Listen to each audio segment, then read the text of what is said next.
Welcome to Cox's Bazar সমুদ্র সৈকত। যেমন পানি আসছে দিকে একদিন বন্যায় তৈরি যাচ্ছে, সরাইছে পানি প্রচুর পরিমাণে। আমি তো পানি দেখতেছি না বিচের মধ্যে। আসসালামু আলাইকুম গাইস, কেমন আছেন? আশা করি সবাই ভালো আছেন, আমরাও ভালো আছি। হঠাৎ করে চিন্তা ভাবনা করলাম যে কোথায় যাওয়া যায়, কক্সবাজার যাওয়া যায়।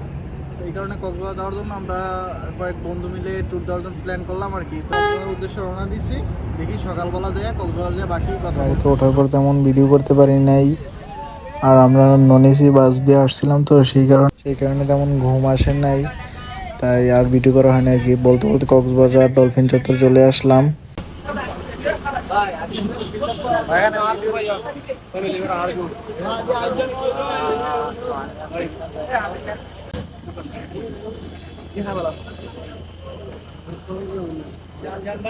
দেখায় দিক থেকে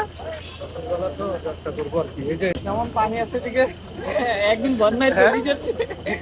লং জার্নি করে যে আর ভয়েস দিয়ে ভিডিও করবো সেই মনোবলটা আর ছিল না, তাই ভিডিও করে পরে ভয়েস দিতেছি আর কি। তো এখন আমরা যে ডলফিন চত্বর থেকে অটো ভাড়া করে বাসা ভাড়া করার জন্য রওনা দিলাম। তো সামনে কয়েকজন সাজেস্ট করছিল যে অনেকগুলা, তার মধ্যে কয়েকটা চুজ করে ভাড়া করবো আর কি। দেখা যাক সামনে যে কোনটা ভাড়া করি।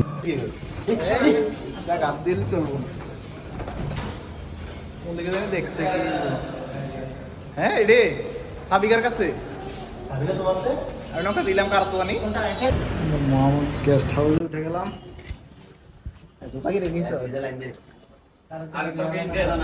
হ্যাঁ ফেস কে এত ঠিক আছে না এরকম ভাবে। ডাবল বেড নিচে আমরা এদিকে। হ্যাঁ এই যে দুইজন আছে এদিকে, একবারে ক্লান্ত হয়ে গেছে। একটা এসি আছে তো না পুরো ডিস্ট্রিক্ট। এটা ভালো লাগছে যে একটা করে লোক আছে নাকি এদিকে, এটাই ভালো লাগছে সবচেয়ে বেশি। হ্যাঁ স্যার রাখছি দেছি এটা তো গন্ধ। মিনি ফ্রিজটা ভালো লাগতেছে। এদিকে কফির মেকার আছে, গেমিং চেয়ার আছে। না চেয়ারটা বসা যাবে রাত্রে। এটা খুলে দেয় নাকি গন্ধ গন্ধ বাড়িতেছে। ছোট্ট একটা ব্যালকনি আছে, আমরা দিক থেকে দেখা যায় ভিউ।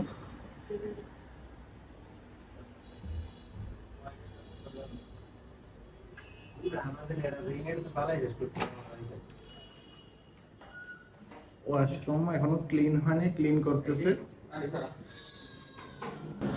তো এইটাই ছিল আমাদের রুম ট্যুর, আর বাকিটা বিচে যেয়ে বলতেছি। নাস্তা করার জন্য নাস্তা করেছি না, তারপরে দামু বিচের দিকে গোসল টোসল করার জন্য আর কি। সামনে কোনো ভালো রেস্টুরেন্ট আছে কিনা। একটা রেস্টুরেন্ট থেকে আমরা ডাল ভাজি আর হলো পরোটা আর সবজি নিয়ে নিলাম। ডাল ভাজি খাইতেছি। ডাল ভাজি খাওয়ার শেষে এখন বিচের দিকে রওনা দেবো। তো খাবার টাবার খাইছিল, বিচের মধ্যে আসলাম। বিচে যে মানুষ যেই বিভ্রান্তি সরাইছে, পানি প্রচুর পরিমাণে। আমি তো পানি দেখতেছি না বিচের মধ্যে। ওই কি করে কোনো পানি নেই বিচের মধ্যে। সামনের দিকে যাই দেখি বিচের।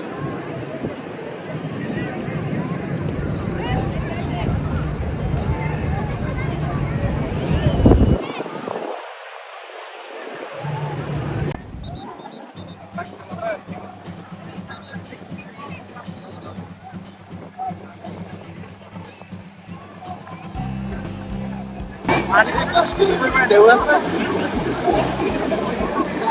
ঢেউ অনেক বেশি আছে পানির মধ্যে। একবারে বিচের মধ্যে নামবো।